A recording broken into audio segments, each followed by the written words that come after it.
The Witch is a 2015 supernatural horror film written by Robert Eggers. It was his debut film and was highly acclaimed. The reason for this was not only the excellent storyline, but also the design and cinematography of the film, which was lit entirely with natural lighting or with oil lamps that would have been typical of the lighting used in 1630s New England, where the film takes place. The film also was novel in the sense that it used English colloquialisms and heavy accents in tandem with a more archaic version of English than we're used to today. The film deals with issues such as isolation, religious fanaticism, the ability of individuals to survive in a colonialist new world, which was essentially an alien planet for the family in question. The film also touches on very deep topics regarding the terrors contained within unknown locations, as well as the implosion of a family due to poor parental guidance, particularly on the part of the father, an individual called William, who along with his wife have a daughter called Thomasin, a teenage son called Caleb, and two twins called Mercy and Jonas. The film begins with them being banished and made outcasts from a Puritan colony, apparently over a theological issue. Upon leaving the Puritan compound, the last thing they see as the gates close are two Native American Indians looking towards Thomasin, and this is a powerful scene in the film as it gives us the dichotomy and the schism between native people who could live in the environment in which the family are about to find themselves, compared to Puritans who may as well have landed on the moon, considering how just isolated New England was in 1630. Eventually the family comes upon an area within a secluded forest that has been naturally cleared, and they give thanks. This has become a kind of fertile crescent. Everything about their experience and how it unfolds is done in the context of the Bible, as if to imply that William was actually more religiously fanatical than the Puritan colony from which they left. One day Thomasin, the daughter, is playing peekaboo with the new baby Samuel, who was born during the journey, and the baby suddenly disappears while her eyes have been hidden. It is soon revealed that a witch who lives in the deepest part of the woods has stolen the unbaptized baby Samuel, who has a kind of a biblical element within his own life, as he was born on this Exodus type journey for the family from the Puritan colony into the wilderness. The baby is killed and his remains are used by the witch to make a potion which allows witches to fly. The mother Catherine is devastated by the boy's disappearance, and she spends her days crying and praying because she believes that he has gone to hell, as Samuel has not been baptized. This creates a sense of doubt within the family, where Caleb, the teenage boy, asks his father if the baby's soul would reach heaven. The father, William, essentially fobs him off and tells him not to raise that question or come with these ideas.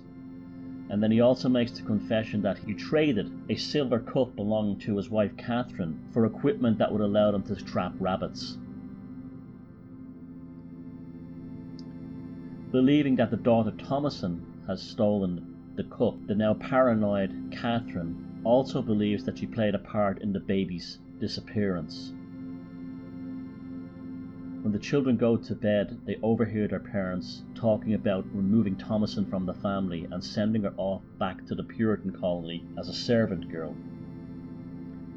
Already we're seeing that the family is being torn apart by doubts. The underlying doubt is whether the baby Samuel is in hell due to him having been taken by what they believe to be a wolf while he remained unbaptized. The following day, Thomasin finds herself with Caleb going to check a trap in the forest. While in the forest, the two of them spot a hare. The hare, ostensibly, is the witch having shape-shifted, long been a belief in Celtic and other European folklore that hares are often shape-shifting witches. That's why you don't kill a hare in Ireland. It was believed at one time that it was murder, and if you killed the hare, it would manifest as a dead body of a witch. The sight of the hare and its menacing stare causes the horse to bolt, and their dog Fowler chases after the horse. Caleb tries to pursue them, and then the horse eventually throws Thomasin off, knocking her out. And then Caleb becomes isolated in the deep forest, eventually stumbling upon the dog Fowler's body, which has been mutilated.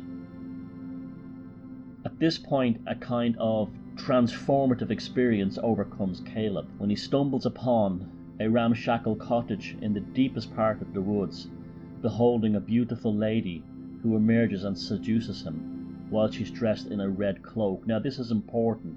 Up until this point, all the colours have been rustic. The children's lives have been dull. There's been nothing of colour or imagination. They wear plain Puritan clothes, and the red of the witch's gown is almost startling in the context of the film. It's near fluorescent. It represents an escape from the religious fears and terrors that are contained within Caleb's psyche. As she is kissing Caleb, the woman transforms or shapeshifts into an old hag. The father, William, then eventually finds Thomasin, brings her home, where her mother is angry at her for now believing she's also lost her other son, Caleb. It's at this point that William the father reluctantly admits that he was the one who traded the silver cup belonging to his wife. The silver cup also represents a grounding force for the wife. She is clearly unhappy living in the New World and wishes to return to England. Her father's silver cup has a totemistic quality that goes far beyond its worth or its value. It represents a life she had before she found herself living in the wilderness of New England. As the evening approaches, Caleb somehow manages to find his way back to their farmstead, whereby Thomasin discovers him lying outdoors in the rain, naked, and apparently in a kind of hysterical state caused by an illness. The following day he does wake up, and during a bizarre and disturbing scene, a blood-red apple is forced out of his mouth. At this point, Catherine, quite correctly, assumes this to be an act of witchcraft or magic. Then this is followed by a remarkable scene where Caleb apparently has an out-of-body experience, seeing Jesus Christ before him, and then he finally dies. But Catherine does not believe that her son has actually seen Jesus, and he has been hexed. The two twins then become hysterical and accuse Thomasin of being a witch.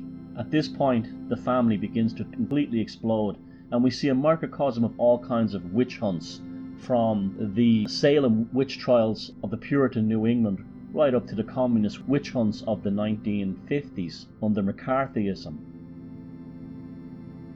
In retaliation to being accused of witchcraft, Thomasin then tells her parents that it is in fact the two twins, Jonas and Mercy, who have been enchanted by the goat Black Phillip, it has been shown earlier on in the film. The billy goat does have a remarkable personality and in many ways is a stronger male figure within the family and a more grounding figure towards the younger children, who instinctually know that the billy goat is probably the dominant male within the family farmstead. Filled with doubt, insecurities, paranoia and religious mania, the father William then nails shut Thomasin and the twins inside the goat house where Black Phillip lives. At this point, Thomasin overhears her father breaking down and confessing to God that he has been prideful and made his family leave the Puritan compound out of his religious mania and inability to fit in rather than his sincere religious devotion.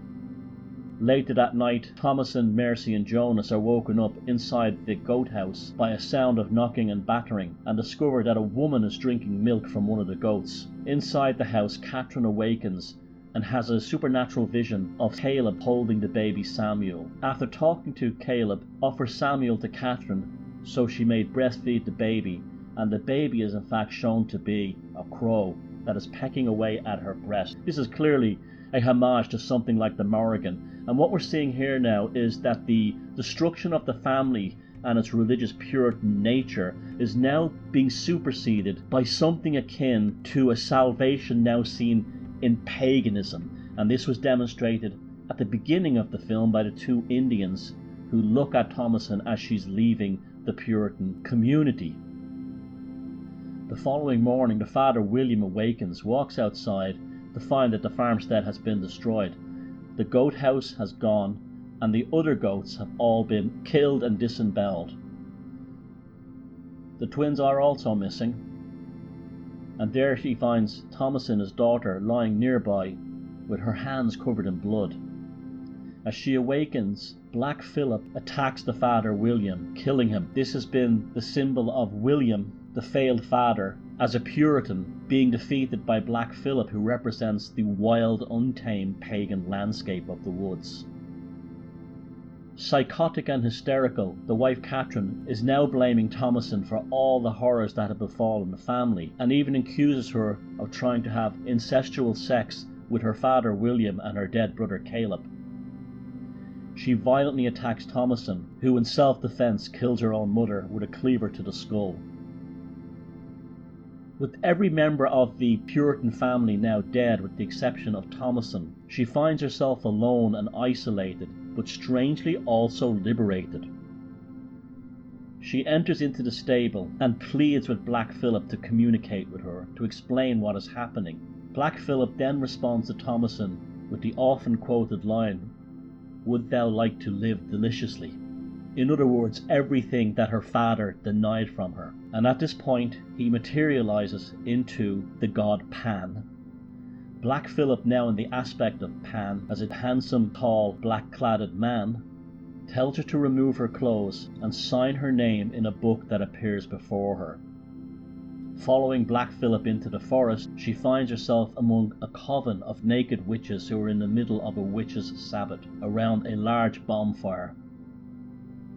The film ends with the coven, including Thomasin, who's overfilled with joy, having been liberated from the Puritan life that she was trapped within, rising up above and among the trees. In other words, escaping the hostilities of the deep forest that her parents had warned her of.